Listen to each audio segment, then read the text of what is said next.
إن الحمد لله نحمده ونستعينه ونستغفره ونتوب إليه ونعوذ بالله من شرور أنفسنا وسيئات أعمالنا من يهده الله فلا مضل له ومن يضلل فلا هادي له أشهد أن لا إله إلا الله ولي الصالحين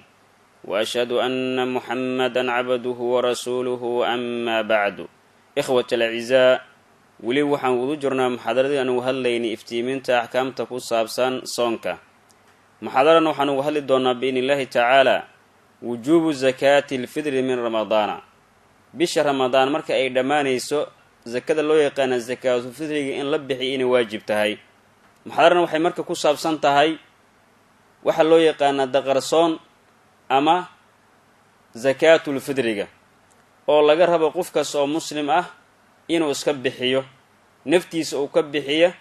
iyo cid kasta oo inuu biilo ay waajib ku tahay uu ka bixiyo. cabdullaahi bin cumar radi tacaala canhuma wa ardaahu wuxuu leeyahay farada annabiyu sala allahu calayhi wasalama sadaqata alfidri aw qaala ramadaan cala aldakari waalunthaa waalxuri waalmamluuk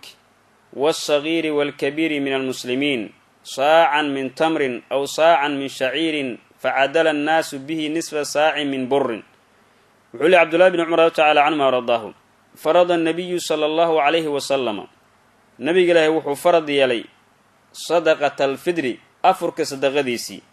ama sadaqata ramadaanka sadaqadiisii, wuxuuna ku farad yeelay cala adakari midkii labka ahaa, waal-unthaa midkii dhiddiga ahaa, waalxurri midkii xurka ahaa, waalmamluuki kii addoonka ahaa ola lahaa, waashagiiri kii yaraa, walkabiiri kii weynaa min almuslimiin muslimiinta ka mid ah.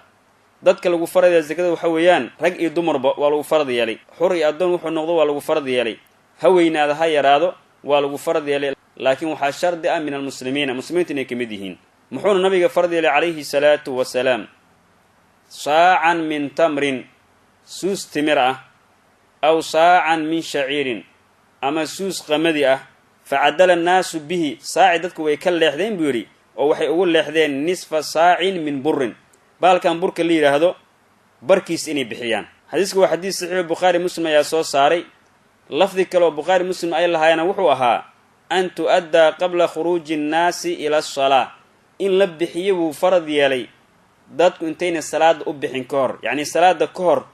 in maaragtay zakada la bixiya ayuu nabiga calayhi salatu wasalaam farad yeelay. cabdullaahi bin cumar radi tacaala canhuma wa ardaahuma wuxuu leeyahay nabiga calayhi salaatu wasalaam wuxuu farad yeelay sadaqada afurka la bixiya ama sadaqada ramadaanka, waa zakaatulfidriga weeyaane, labkii, dhiddigii, xurkii, addoonkii, qofkii weynaa, qofkii yaraa oo muslimiinta ka mid a baan lagu farad yeelay. waxa la bixinayn waxa weeyaan waa suus timir ah ama suus qamadi ah. dadka waxay sameeyin buu yidhi suuskii inay ka leexdeen oo markii la joogo ba halkan burka la yidhaahdo. burkana waxa weeyaan waa nooc xabuub ka mid ah weeyaan,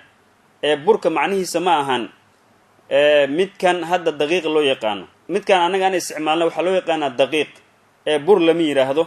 zakaatulfidriga midkaan ma ku bixaysaa mase ku bixaysa culamada arrintaa way ka doodaan. burka marka xadiiska uu sheegaya waxa weeyaan waa nooc sida qamadiga oo kale weeyaan, maadaama ay bahal qaali ay tahay iyo waxay yidhaahdeen suuska barkiisa baa la bixinayaa oo tan way ka duwan tahay. wuxuuna nabiga amray calayhi salaatu wasalaam zakaatulfidriga in la bixiyo dadka intaynan salaada u bixin ka hor, yacni salaada ka hor maaragtay in zakada fidri la bixiyo. xadiiska marka waxaa laga qaadanayaa kow, zakaatulfidriga inay tahay farad oo waajib ah oo laga rabo qof kasta inuu bixiyo, ha ahaado qof weyn ama qof yar, lab iyo dhiddig wuxuu doona ha ahaade waxaase shardi ay muslimiinta ka mid yihiin. qofka waxaa ku waajibay zakaatulfidriga inuu naftiisa ka bixiyo, sidoo kale inuu ka bixiyo cid kasta oo inuu biil ay waajib ku tahay sida xaaskiisa ama carruurtiisa. kuma waajibay zakaatulfidrigii oo inuu bixiyo waajib kuma ahan qofkii aan hanan karin ama aan lahayn habeenkii iyo maalinta ciidda wuxuu cuni lahaa wax ka dheeri ah.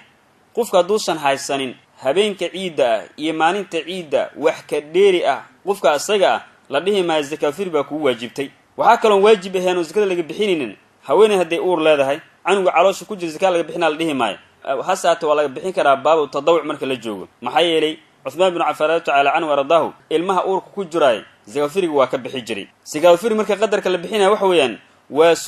suuskii nabi moxamed calayhi salaatu wasalaam maaragtay ka mid ah ama maaragtay la mid ah oo ah waxay dadku cunaan haddii helaan timir ama bahalkan shaciirta loo yaqaan ama qamadiga ama bariiska ama galeyda ama digirta cagaaran midda gaduudan iyo masagada intaba waa laga bixin karaa. Culimadu waxay ku aragti duunaadeen suuska sida loo qadari lahaa. intee kilogram baa lagu qadarayaa 2 kiilo iyo bar culimo qaar sheegay 3 kiilo culimo qaar baa sheegay waxaase fiican marka qofka si wax u yaqiinsado maadaama culimada cabirka suuska isku khilaafeen in 3 kiilo aska bixiso waxa la bixinay marka waa laba nooc waxna waa la beegaa waxna waa la miisaama waxa la miisaamayo waa 3 kiilo haddaan niraahtaa burkan waa lamid aan niraahno 3 kiilo baa laga bixinaa iyo timirta iyo zabiibka haddii wax la beega ay yihiinna waxa la bixinaa waxa weeyaan 4 madaal koombadan loo yaqaan naarajiinka ee saliida qumbaha lagu keeno mid yar baa jirta iyo mid weyn midda weyn afarteeda baa laga bixinayaa waxa kale oo xadiiska uu tusinayaa zakatu firiga in la bixiyo inay waajib tahay salaada ka hor oo ma banaana salaada kadib zakatu firiga in la bixiyo taan waxa tusinaya xadiiska Abdullah ibn Umar ta'ala anhuma wuxuu yiri Abdullah ibn Umar rasuulka alayhi salatu wasalam wuxuu amray zakatu firiga in la bixiyo dadka intayna salaad u bixin ka hor wa xadiis sahih Bukhari iyo Muslim ayaa soo saaray waxa banaa in la bixiyo maalinta ciida maalin ama la maalmood ka hor Abdullah ibn Umar ta'ala anhu waradahu zakat firiga ayuu bixin jiray asoo ka bixina qofka yar iyo qofka weynba zakat marka waxay waajibaysaa bixinteeda habeenka bisha Ramadaan ay dhamaato ee bishii Soonfur la arko ilaa salaada laga gaaray intaas waajibkeedu u yahay waxa la bixi karaa maalin ama la maalmood ka hor ciida waana si ugu fadli badan bisha Ramadaan haday dhalatano in la bixi karan culimo qaar ayaa sheego waxaas ugu fiican labada maalmood oo ciida ka horeysa in la bixiyo sababtoo ah waxa dhici karto maalinta ay waajibka tahay in ciriiri ama arin kugu timaado labada maalmood ka horeys iska bixi marka waxaan wax yar ka sheegaynaa kaam ku saabsan zakat firiga ahkaamta ku saabsan waxa ka qiimo in la bixiyo ma banaano sida culimada ay u badan yihiin sababtoo ah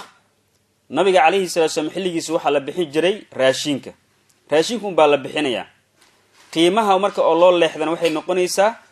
in maaragtay la khilaafo sida rasuulka kaleeyhi sallallahu alayhi wasallam uu ahaan jiray Abu Daawud wuxuu leeyahay Imam Ahmed baa su'aal la weydiiyay oo waxa la yiri lacag man bixin karnaa sadaqatu firiga markaasuu Imam Ahmed wuxuu yiri akhaafu alla yuzihu waxaan ka baqayaa buu yiri inuusan u gudan sababtoo ah waxay khilaafsan tahay buu yiri sunnada nabiga kaleeyhi salaatu wasalaam afarta madhabood ee fiqiga ah markii laga reebo madhab Abu Hanifa waxay qabaan in la bixinayo raashin madhab Abu Hanifa wuxuu leeyahay waa la bixin karaa qiimaha culimo qaar oo mucaasiriin waxay leeyihiin qiimaha waa la bixin karaa laakiin waxa wanaagsan in la bixiyo wixii nabi Muhammad alayhi salatu wasallam xilligiisa la bixinayay zakat firiga ahkaamta ay leedahay waxa kamid ah waxaan banaaneen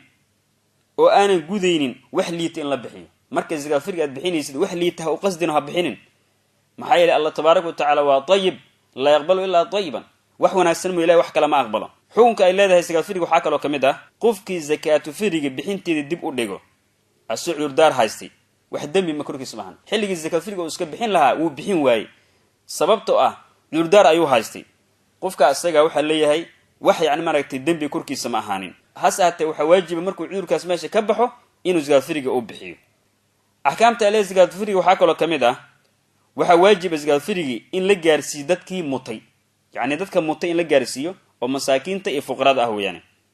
ama wakiil aad adiga samaysatay inuu gaarsiiyo dadkii maxaan ka mutay salaada ciid waqtigeeda ka hor waxa ka muuqanaya halkaasi zakat firiga inay fiican tahay in la gaarsiiyo salaada ciid ka hor dadkii mutay ee loo yaqaan masaakiin ama fuqarada xukunka ay leedahay zakat firiga waxa kale oo kamid ah qofkii zakat firiga inuu bixiyo ilooba ama ahayn qof buu u wakiishay oo zakat firiga ka bixinaya qofkii wakiilka ahaa kascad buu uga tagay zakat firiga kama uusan bixinin ama kii wakiilka naftirkiisa uu iloobayba ilaa waqtiga zakat firiga uu baxo waajibka saaran qofkaas zakat firiga aan bixinin waxa weeyaan inuu u degdego ku arkaba ama u xusuusto inuu zakat firiga bixiyo tagay oo la qaday bay noqonaysaa has ahaatay qofkii kascad uga tagay zakat firiga bixinteedii ama iska fuudeysto oo ka wahsado ilaa waqtigeeda uu ka baxa qofka asaga ah waxa waajib ku ah bay culimadu leeyihiin inuu bixiyo asoo waliba ay waajib ku tahay ilaahay inuu toobad kana subhanahu wa ta'ala sida ugu fiican zakat firiga waxa weeyaan in lagu bixiyo meesha ay ku waajibtay qofka ay ku waajibtay meesha uu joogo in uu zakat firiga ku bixiyo hadii uu u wakiisho qof meel kale joogo oo yiraahdo zakat firiga iga bixi way banaantay zakat firiga inuu ka bixiyo ahkaamta ay zakat firiga waxa kale oo kamid ah dadka zakat firiga mutay waa dadka fuqarada ah iyo masaakiinta dadkaas kaliya baa la siinaya si culimadu faradan ay qabaan sideedii qola ee la siinayay xoolaha zakada laga bixiyay zakat firiga sideedaas laba kamid ah baa laga siinaya oo ah al fuqaraa wal masaakiin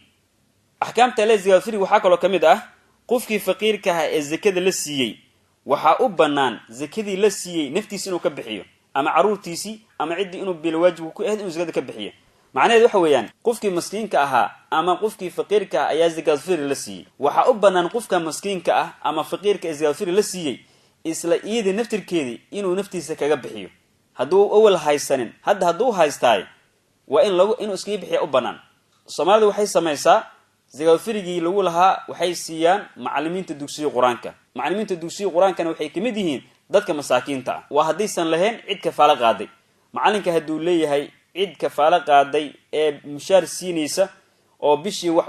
u qorsheysan la siinayaa kaas lama siinayo zakad fitriga oo loo siin ma hay inuu yahay miskiin laakiin sidee hadda jirtoon ognahay macallimiinta wixii uu dadka ay ka helaan ay ka qaataan oo wixii wax badan ay u tareenin waxa u banaan zakad fitriga inay qaataan ayana waxa fiican marka zakad fitrigi ay qaateen inay sii qaybiyaan oo dadka u baahan ay sii gaarsiiyaan tooda iyo wixii ayaga ku waajibay in bilaanana ay kaga bixiyaan zakad fitriga xigmada loo jiiday marka maxay tahay xigmada loo jiiday zakad fitriga laba arrin bay ku soo koobmaysaa midda koowaad waxa weeyaan arrin ku saabsan dadka sooman taana waxa weeyaan soonka dhameystiran ee soonka saxda waxa weeyaan waa soonka oo carabka soomay oo xumaatada ka soomay xibnuhu ay ka soomeen sida ay u soomayaan caloosho iyo farjigaba oo waxaan ognahay qofka markuu sooman yahay inuu wax aba iyo inuu cuno inuu xaaskiisa la kulmaayo uma banaana soomahan saas oo kale carabkiisa inuu ilaaliyo baa laga rabaa maadaama ay dhici karto carabkiisa inay wax ka dhaceen ama xibnihiisa wax khalad ay sameeyeen soonkiisina ay nuqsaan ku timiday zakad fitriga marka waa lagu kabaya oo nuqsaantii bay buuxinaysaa maxay nabiga kaleey salaam wuxuu yiri duhratan lis-saa'imi min al-lagwi war-rafath waxay dhahir u tahay qofkii soona wixii ka dhaco khaladaad ahaa aflagaadadii iyo wixii xumaato ka dhacay ayay ka dahirinaysaa xigmada labaad ee ku jirta zakad fitriga waxa weyn walaalayaal arrin ku saabsan bulshada ama mujtamaca ku saabsan zakad fitriga waxa ka muuqanaya jaceelka ay dadka muslimiinta isku qabaan iyo si isku naxariisanayaan bulshada dhexdeeda maxay yeelay bulshada waxa ku jira dad masaakiin ah waxa ku jira dad dhibaataysan oo fuqara ah oo waxba aan heli karin haddii marka dadka zakad fitriga la siiyo waxa iimaanaysa maalinta ciid dadka dhan wada farxaan oo ay noqdaan dad wada faraxsan oo yaani maaragtay ku qanacsan oo maalintaas ida farxadda muujinaya sababta waxa la doonayaa maalinta ciida dadka muslimiinta inay faraxsanaadaan oo dad dhibaato sheeganaya ama dad markaas dawarsaynaysan jirin ujeedada loo jeediyay zakad fitriga saas weeyaan nabigana baa tilmaamay arintaas oo nabigu wuxuu yiri zakad fitriga waxay tahay duhratan lis-saa'imi min al-lagwi war-rafath iyo wa du'matan lil-masaakiin labadaas xigma ugu waaweyn waxa zakad fitriga loo jeediyay qofkaas waxa laga doonaa marka zakad fitriga inuu bixiyo waxa ugu fiican ugu qaalisan oo ugu qiimo badan ee wax ugu liitana u qasdin waxaad bixinaysana waxa weeyaan dhulka aad ku nooshahay ama magaalada aad ku nooshahay cunada laga cuna midda ugu badan wadankeena kale hadda galeeda waa laga cunaa digirta waa laga cunaa midda cagaar midda gaduudan bariiska waa laga cunaa zabiibka waa ku yar yahay laakiin waad bixin kartaa waa shay qaali ah timirta waa laga cunaa waad bixin kartaa culman qaarna waxay yiraahdaan cananbooraha 2 kiilo ee barka ah waa la bixin karaa culman qaar baa yiraahdo miday doonto ha noqoto waxa laga rabaa marka waxa aad bixinay waxa ugu fiican inay noqdaan oo aad marka horeba aadin waxa ugu liito adoo heli karo wax qiimo badan inaad bixiso waxa liito marka hore ha aadin hadii tabartaada shayga hoose ay ku geysana wixii markaas tabartaada ay noqoto ayaad bixinaysaa marka waxaan leeyahay zakad fitriga wax la bixinay waa laba nooc waxna waa la miisaama waxna waa la beega wax la beega waxaan niri 4 madaal oo koombadan weyn ee naarajiinka ee saliid qumbaha lagu keena ayaa laga bixinaya 4 madaal baa la beegaya wax la miisaama haday yihiinna waxa ugu fiican oo nabadgelyo ku jirta waa 3 kiilo hadii bariis tahay iyo hadii ay burkan daqiiq waa la bixinaa aan iraahnaba 3 kiilo baa la bixinaya Allah tabaaraka wa ta'ala waxaan weydiisanaynaa soonka inuu aqbala zakadina inuu aqbala umadan ay noqoto umad isku faraxsan oo nid fiican isku hayso maalinta ciida hada wa billahi tawfiiq wassalamu alaykum wa rahmatullahi wa barakatuh